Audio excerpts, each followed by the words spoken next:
We have a Hamiltonian. We're going to have to make some approximations here, which we'll talk about in a bit. But we have a Hamiltonian. Woo! We could do something here and, here and mess with that. And then we would still have a Hamiltonian that we could utilize. Great.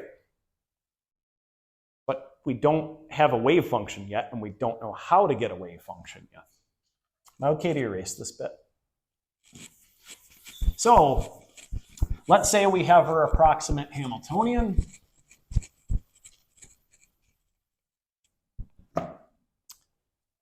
How do we get a wave function then? So we're going to talk about something called the variational principle.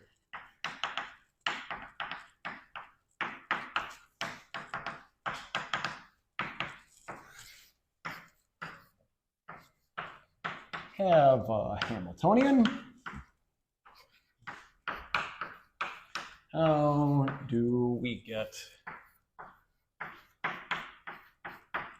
psi? And that's where we use the variational principle.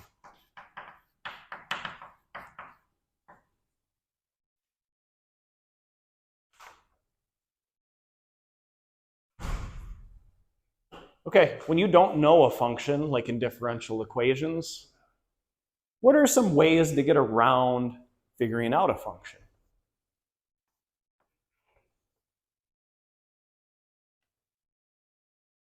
You think back to most of your methods for differential equations, which might have been a while ago. You kind of just guess. Yeah, you guess, and then you do some iterative process, and you see, did it work or didn't it work? Can I do some differentials and make it work? Or can I move some stuff around and make it happen? This is the exact same process. You guess, you hope it works, and you check it. So let's guess a function.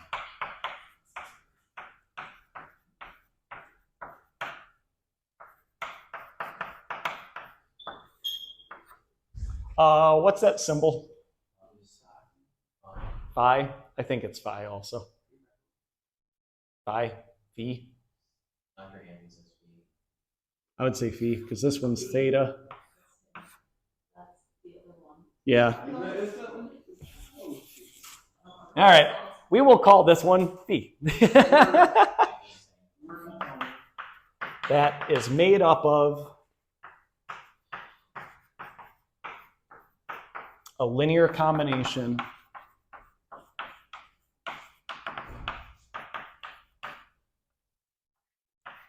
of orthonormal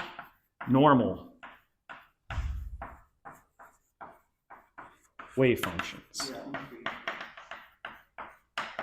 Okay. The word orthonormal, we're going to describe it again. Basically, if it's not the same function or the complex conjugate of that function being multiplied by one another, you either get a 0 or you get a 1, which is nice. Ones and zeros, it's good. Makes a lot of math change. So we have our trial wave function, or our guess, is going to be made up of a summation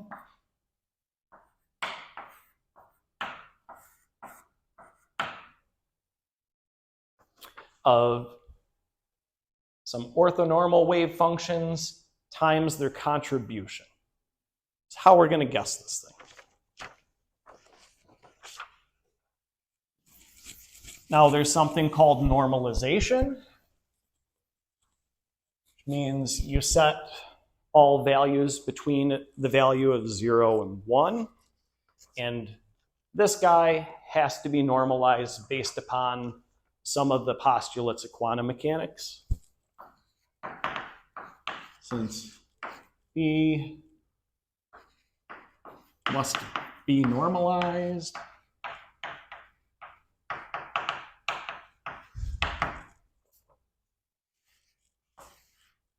the complex conjugate, this guy, over all space, does anybody know what the value of it should be? Keeping in mind this is a probability.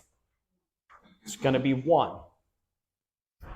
Okay, so now what we're going to do is we're going to plug in this bit into our expression. It's going to look annoyingly complex, and you're going to be saying, why? We're going to use it in a minute. We're going to do some trickery. The star? No, I mean the that's a tau. Tau is over all variables. So if you want to use polar coordinates or you want to use Cartesian coordinates, x, y, and z, it's just inclusive. It's getting everything. It's so I don't have to write dx, dy, dz a million times. What's phi star? Phi star is what's known as a complex conjugate. So wherever you have an I, it becomes a negative I. Okay. All right, so now we're going to take what I've circled in yellow. We're going to plug it in here.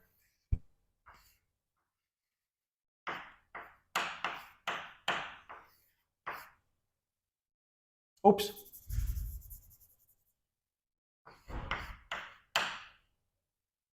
I'm going to apply the complex conjugate to both of these things.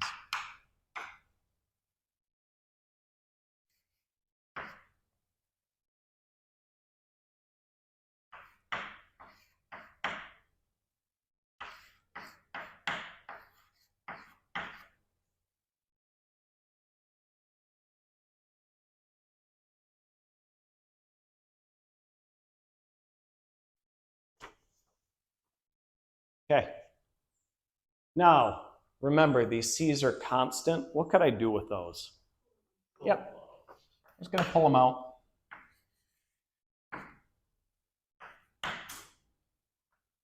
And I'm going to combine the two summations to be Cij,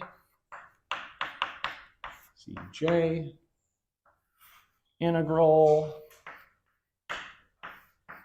J.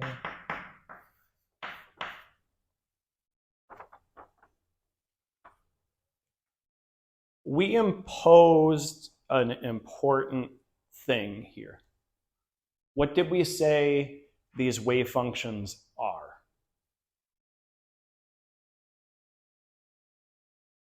We forced them to be what? Yep, orthonormal. Said they got to be orthonormal. We imposed orthonormality.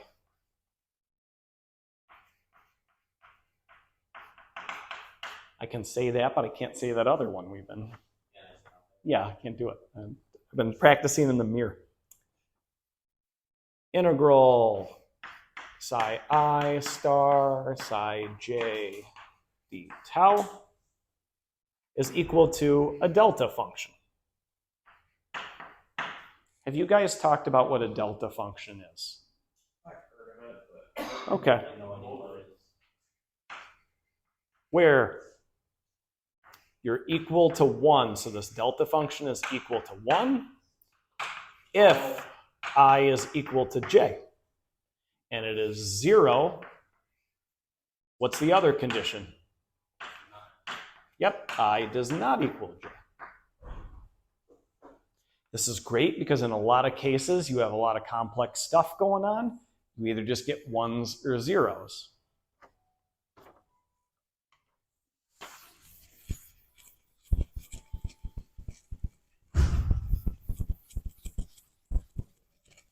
Okay, so let's return back to our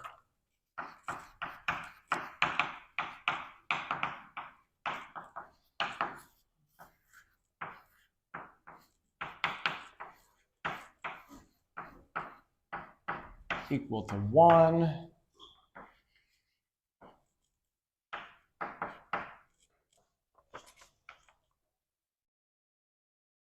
How could I express this thingy?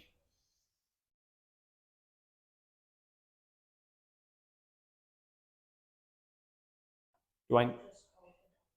Yeah, I can just go delta ij. And that's what we're going to do here. Ci star Cj delta ij. Now we could write out all of those terms. So let's say I have two terms. I have 1 and 2. So I could have C1, 1, delta 1, 1. What would the delta 1, 1 be equal to? Yeah. Now let's say I had wave function number 1 and some other wave function number 2. So I have C1, C2, delta 1, 2. What would delta 1, 2 be equal to? 0, if they're different. So that term would go away. So the only terms that are going to remain are what?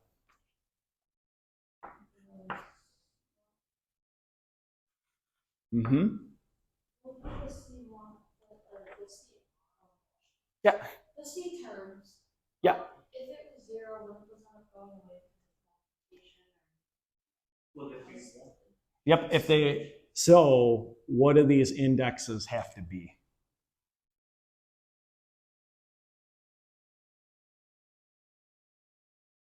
So you're right. All the ones will go away that are not the same. Oh, so they have to be the same. Yeah, they got to be the same. And it would just be CI squared.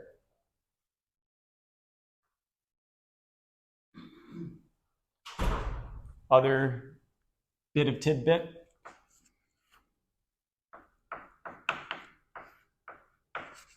That's equal to this.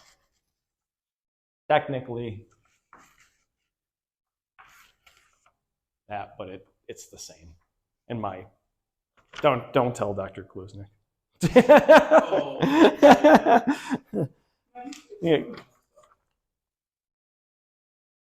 He builds up a lot of preambles that permit him to say a lot of things, which are true. I'm not a mathematician. I'm just using what I can. Okay, so now we have these coefficients for our guesses that will lead us to a wave function. But have we found a wave function yet? Nope, still haven't found a wave function. But we still do not have a...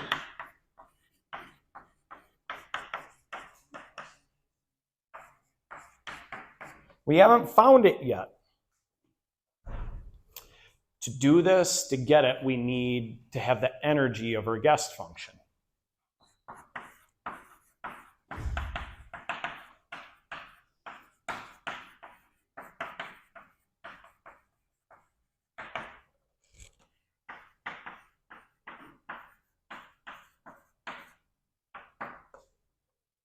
Am I okay to erase this side?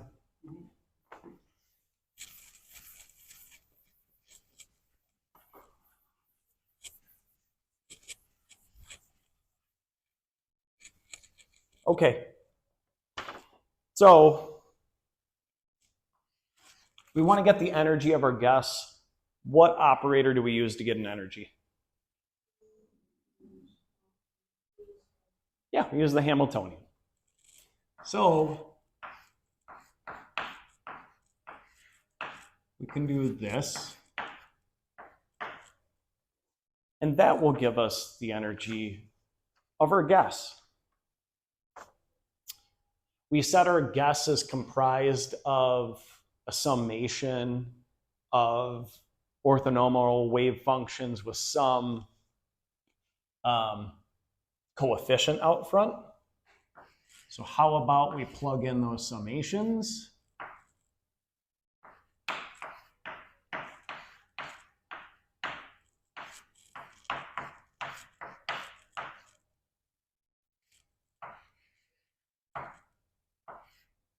We're going to go with J.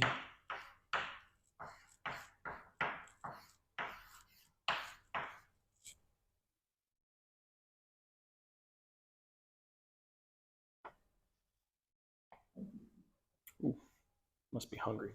I know, that's what Dr. R is going with me to lunch today. Yeah, actually, I kind of like it. Fredonia's food was horrible. Alfred. No, I actually. Yes, that is true. It was brutal. The other thing is they rotate.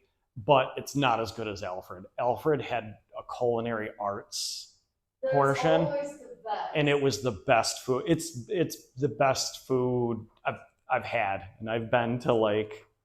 It's just really good, creative too. Oh, all right. Aside, we'll go back to this. So while I was in Amsterdam, I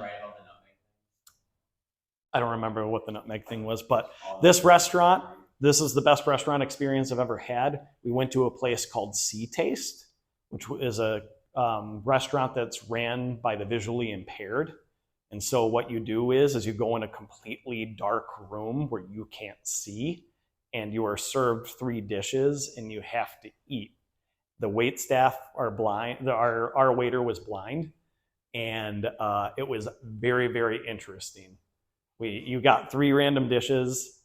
If I ever have a visually impaired friend, I am never giving them a salad because trying to eat a salad was impossible. But it was one of the coolest things I've done. So, anyways, I could talk more about that some other time. Back to this thing. How can we make this simpler? Is the Hamiltonian going to influence constants? No, so what can we do here? Yeah, pull them out. We don't have to worry about them. Well, I'm sorry. We have to worry about them, but they're out of that integral, at least.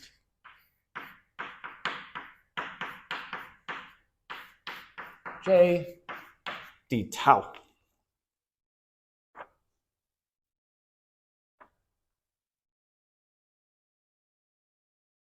Okay. We set up again an imposition here with these wave functions. What do we know about those wave functions? And now let's say we do h, j. What are we going to get out if we, because remember, operators always act to the right first. I know it's weird. What are we going to get out of this thing?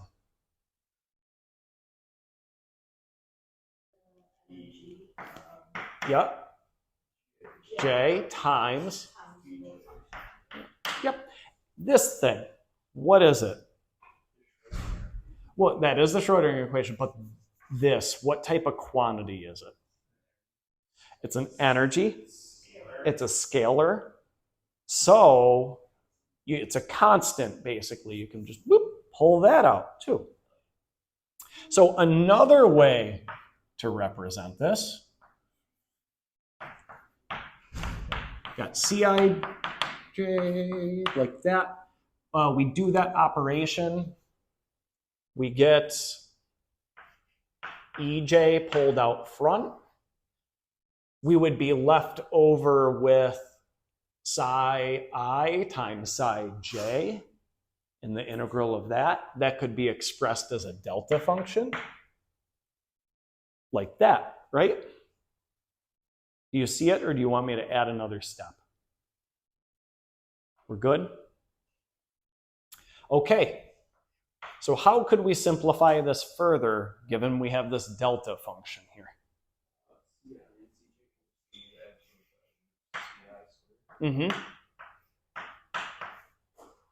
And then what's it going to be multiplied by? E sub what? We got rid of J. Oh, sorry. Yeah. It is. Don't worry, we're not done yet. I will not make you guys do this on an exam. In this class, in PChem, yeah, you're gonna have to. Oh, that's okay. Are we still close? Yeah. Yeah, we're fine. All right. Okay. Yeah, hi, Kitty. How's you doing? So now we got 2 things, but we still don't have a wave function yet after all of this.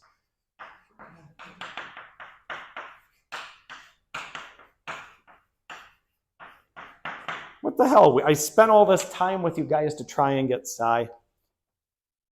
However, we do have a set of energies.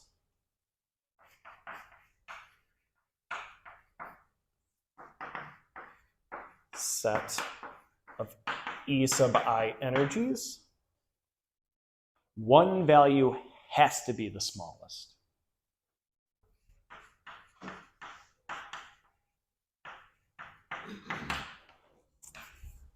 Be the minimum.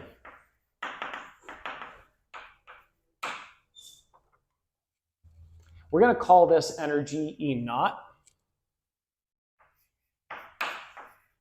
And that's known as the ground state.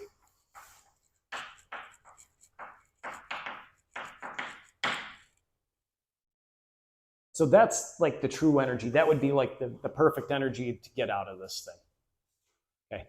Let's try to find the difference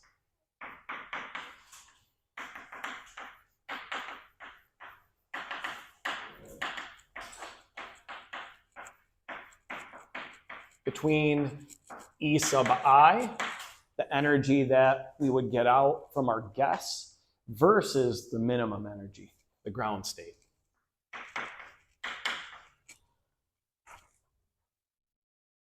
And now that other junk we did derivations for, we're going to use that in a minute.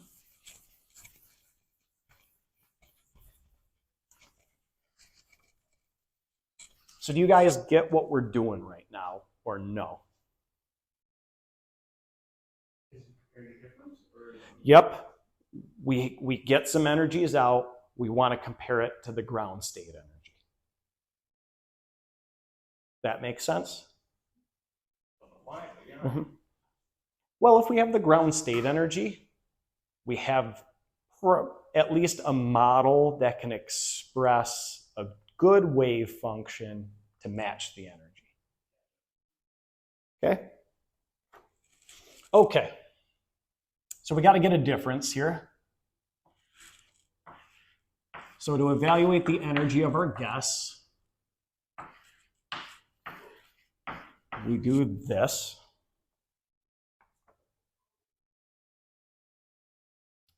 And we're going to subtract off that ground state energy, our guess again, tau, guess function.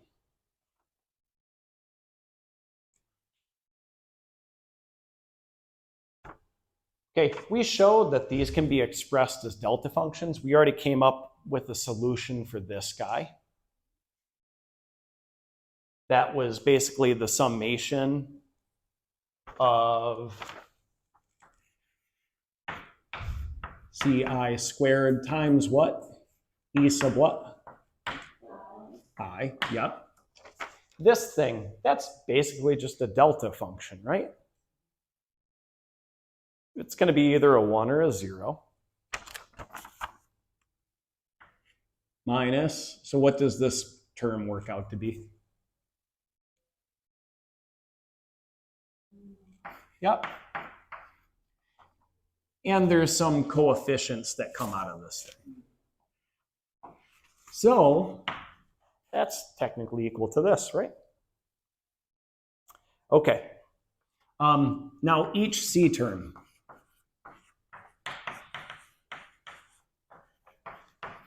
Must be greater than or equal to 0. If it's 0, it has no contribution. If it's some other value, it has some contribution. Then our expression up here.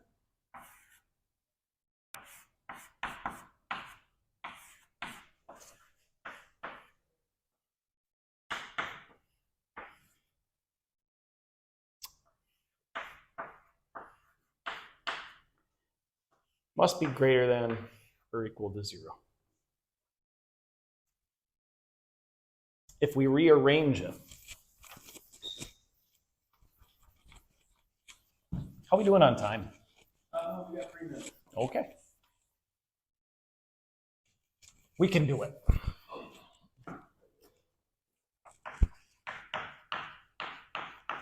Ranging. Basically, we want to get energy isolated, E naught, the ground state energy isolated by itself.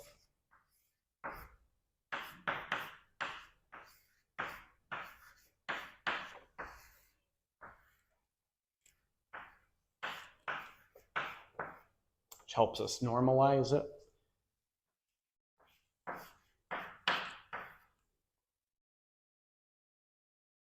Haha. I love it when it all works out. What does this mean for us?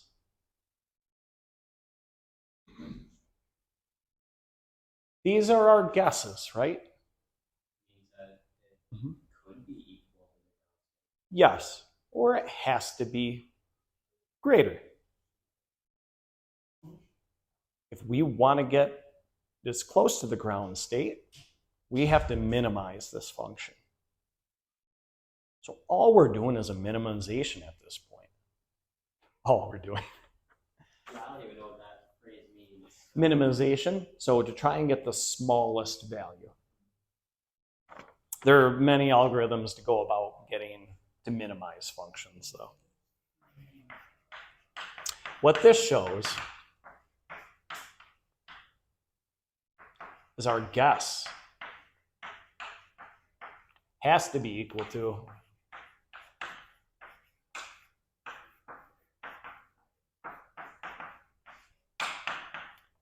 E naught, the ground state, which would be great if it is, or greater.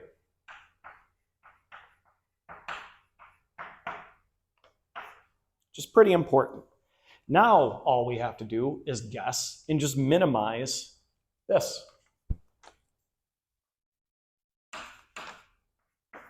We just guess and minimize our energy.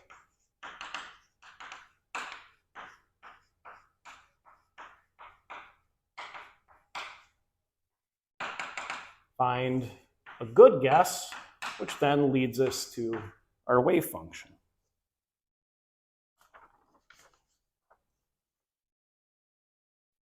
So now we have a method, we have our Hamiltonian, we have a way to get wave functions, and we can attempt to start solving some of this stuff.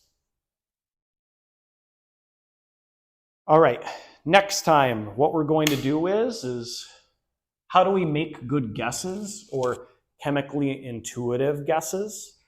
Hint, we're going to use atomic orbitals to do that because we're chemists and we're familiar with that. We also have exact solutions for the hydrogen atoms to do that. Then we're going to do it through something called the linear approximation of atomic orbitals. And then we're going to talk about how do we determine the contributions of those atomic orbitals to the wave function. After we do that, what we're going to do is we'll apply it using a simple approximation called the Huckel approximation, and we're going to learn why alleles are reactive on the ends. Okay? To show you